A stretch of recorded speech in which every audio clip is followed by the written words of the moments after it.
mwanasheria mkuu wa Chadema Mheshimiwa Tundu Lissu aeleze kwa njia ile ile aliyotumia kueleza umma wa Tanzania mamlaka ya kamati kuu, maamuzi ya kamati kuu, siku na tarehe ambayo Dr. Kitila Mkumbo na Zitto Zuberi Kabwe walipewa mashtaka yao kwa maandishi,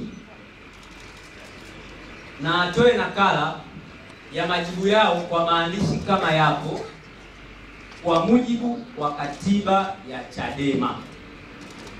Aeleze umma wa Tanzania na Chadema tarehe na siku ambayo alitekeleza matakwa ya katiba ya chama, yeye kama mwanasheria mkuu wa chama ambaye ana nafasi na ana jukumu la kumshauri mwenyekiti pamoja na viongozi wengine wa chama. Je, utaratibu huo umefuatwa? Jambo la pili ambalo tunaomba lihojiwe, mwanasheria mkuu wa Chadema Mheshimiwa Tundu Lissu aeleze bila kumuunya maneno ni utaratibu gani ulitumika kwa mwanachama ambapo katika hili ni Zitto Zuberi Kabwe na Dr. Kitila Mkumbo. Ni utaratibu gani ulitumika kuwajadili kwenye kikao cha kamati kuu, kufikia maamuzi, kuwapa adhabu ya kuwavua madaraka, ili hali hawajapewa mashtaka hayo kwa maandishi kama vile katiba inavyotaka, kwenda kwenye vyombo vya habari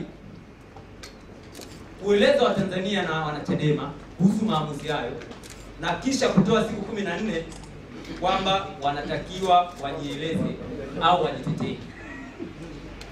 Ni utaratibu upi umetumika? Asizungumze kwa ujumla. Ni mwanasheria mzuri aliyebobea, amefanya kazi nzuri kwenye chama, lakini katika hili aeleze utaratibu uliotumika kwamba mwanachama amejadiliwa kwenye kikao, adhabu imetolewa, imetangazwa kwenye vyombo vya habari, kumtaka sasa mwanachama ule kwamba ndani ya siku 14 ajieleze na kujitetea.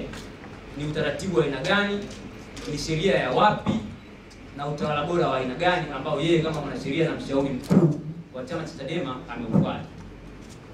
Jambo la tatu ambalo pia ni la kisheria, tunamuomba Mheshimiwa Tundu Lissu kama mwanasheria mkuu aeleze na aweke wazi aina ya ushahidi alionao uliokusanya aidha na yeye binafsi au na chama kuhusu tuhuma zinazomkabili Zitto Zuberi Kabwe kama mwanachama na kiongozi wa chama.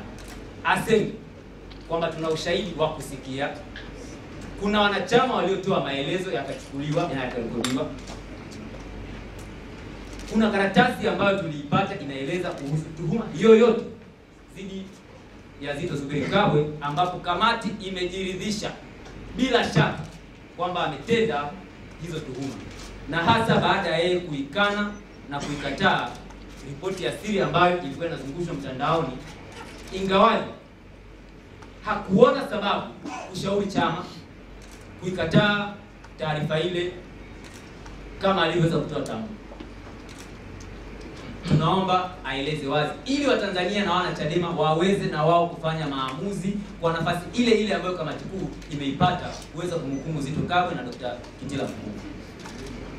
Jambo la mwisho, tunaomba mwanasheria mkuu wa chama aeleze ni sababu gani iliyofikia kumhusisha Zitto Zuberi Kabwe na mkakati ambao kwa maneno ya Dr. Kitila Mkumbo amekataa na amekanusha uhusika wa Zitto katika uandaaji wa mkakati huu.